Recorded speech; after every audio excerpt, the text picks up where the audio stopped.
A young woman vanishes without a trace. Her boyfriend acts normal for months, until police uncover a horror story. Body parts stored in a fridge, a saw bought to dismember her, and a killer who almost got away. This is the disturbing case of Shraddha Walkar.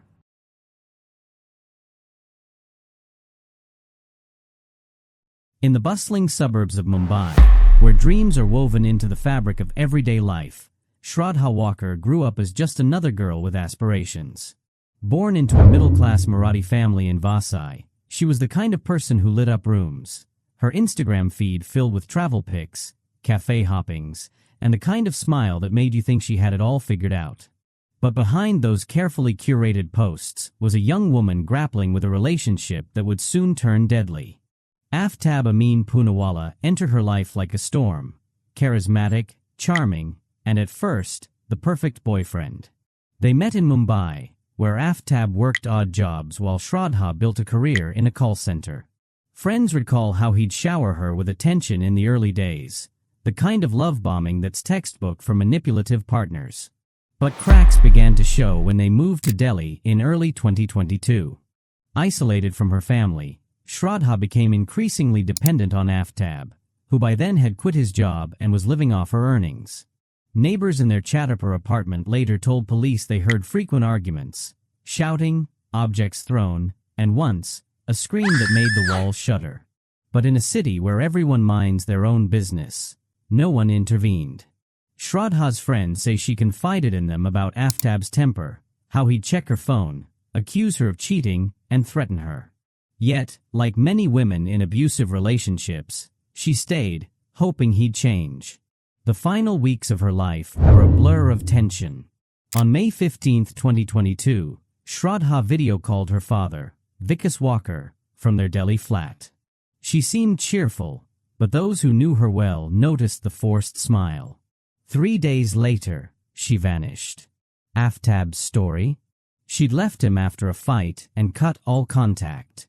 But Shraddha's family knew something was wrong. She'd never abandon her life, her job, or her loved ones without a word. For 6 months, Aaftab played the grieving boyfriend, even as he used Shraddha's phone to send texts to her family, keeping up the charade. He moved to a new apartment, dated another woman, and lived a shockingly normal life, all while Shraddha's remains lay scattered across Delhi's Marathi forest. What no one knew yet was the horror that had unfolded inside that apartment. A crime so gruesome, it would leave even seasoned investigators shaken to their core.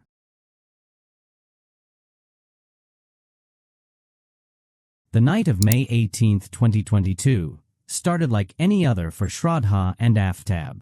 They'd ordered food, argued over something trivial, maybe money, maybe jealousy. But this time, the fight escalated beyond shouting. Witnesses would later tell police they heard a woman scream around midnight, followed by an eerie silence. What happened next was straight out of a nightmare.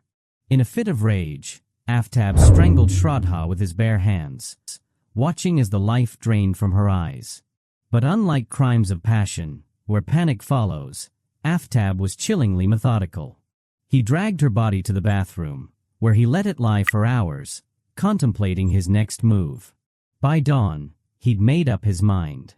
He needed to erase Shraddha completely. A quick Google search led him to a local hardware store, where he bought a heavy-duty saw, the kind butchers use.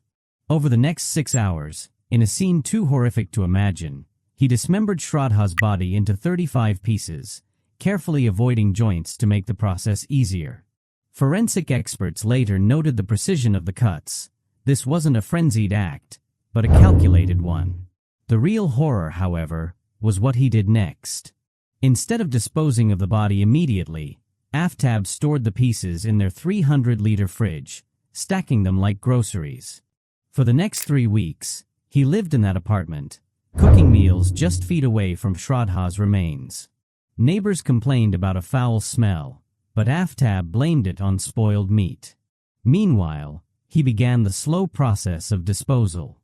Under cover of darkness, he'd take a few pieces at a time to the nearby Marathi forest, scattering them over a 3-kilometer radius. He chose spots where animals would scavenge the remains, ensuring they'd never be found. But Aaftab's arrogance was his downfall.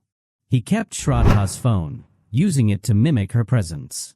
He texted her friends, replied to her family, even posted on her social media, all to buy time. What he didn't count on was Shraddha's father, Vikas Walkar, a man who refused to believe his daughter would abandon her life. When Delhi police finally interrogated Aaftab, they found a man so detached, he described dismembering Shraddha in the same tone one might use to discuss the weather.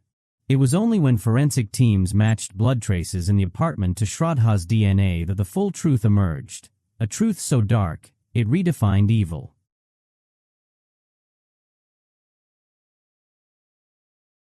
The trial of Aaftab Poonawala wasn't just about one man's guilt.